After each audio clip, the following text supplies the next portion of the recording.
นี่น้ำใหม่เนาะก็ประมาณนี้น้ำใหม่ก็ใ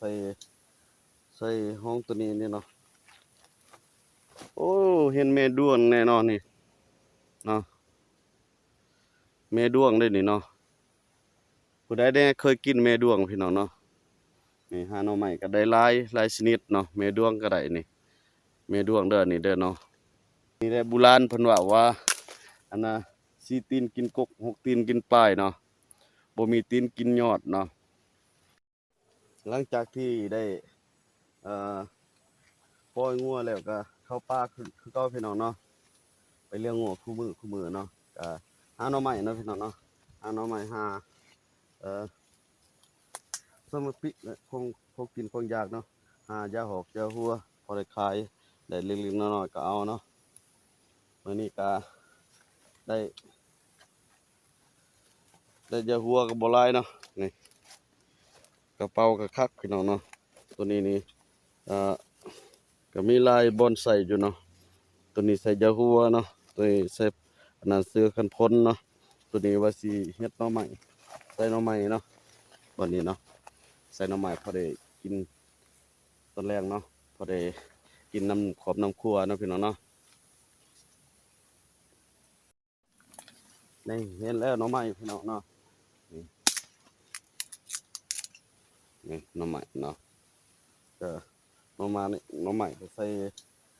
ส่ห้องตัวนี้นี่เนาะ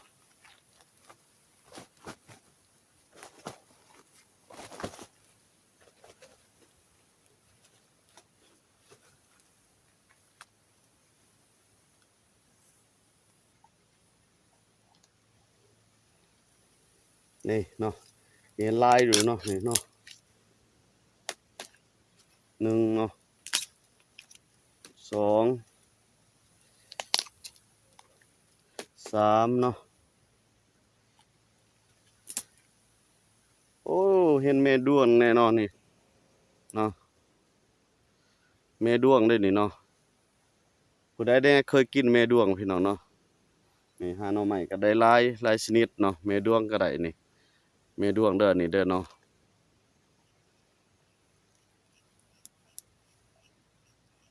นี่แหละโบราณเพิ่นว่าอันน่ะ4ตีนกินกก6ตีนกินปลายเนาะบ่มีตีนกินยอดเนาะ4ตีนก็คือเอ่อคืออ้นเนาะ4ตีนกินกกเนาะอ้นมันจะกินหากเนาะ6ตีนกินปลายก็คือเอ่อแม่ด้วงนี่เนาะมันจะ6ตีนเนาะเบอร์นี้3เบอร์นี้3เนาะ6ตีนเนาะแม่ด้วงเนาะ6ตีนแล้วบ่มีตีนกินยอดก็คือด้วงเนาะพี่น้องเนาะลูกของแม่นี่หนึ่งเนาะลูกของเพิ่นนี่ก็อาจจะแม่นเป็นด้วงเนาะมันเป็นด้ว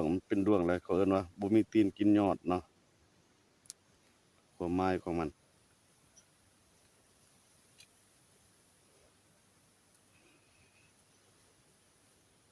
นี่ได้หลายเติบเลยพี่น้องเอ้ยหน่อไม้เนาะ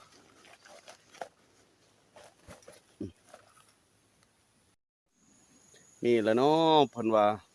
เนาะคนที่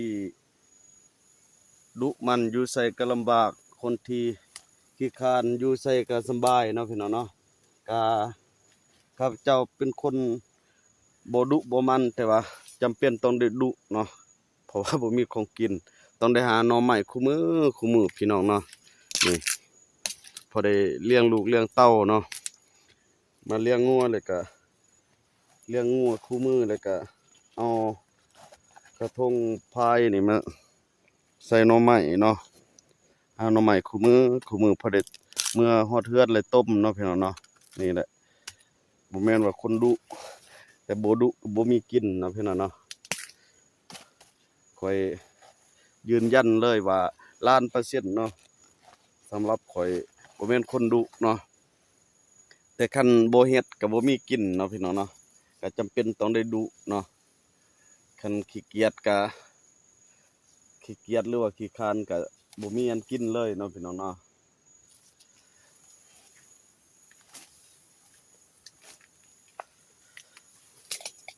ต้องได้ไปหาไม้หาหน่อไม้เก็บผักเนาะแต่ละมื้อตามภาษาบ้านนอกหั่นแหละพี่น้องเอ้ยเนาะบ่มีเงินซื้อคือในเมืองดอกเนาะ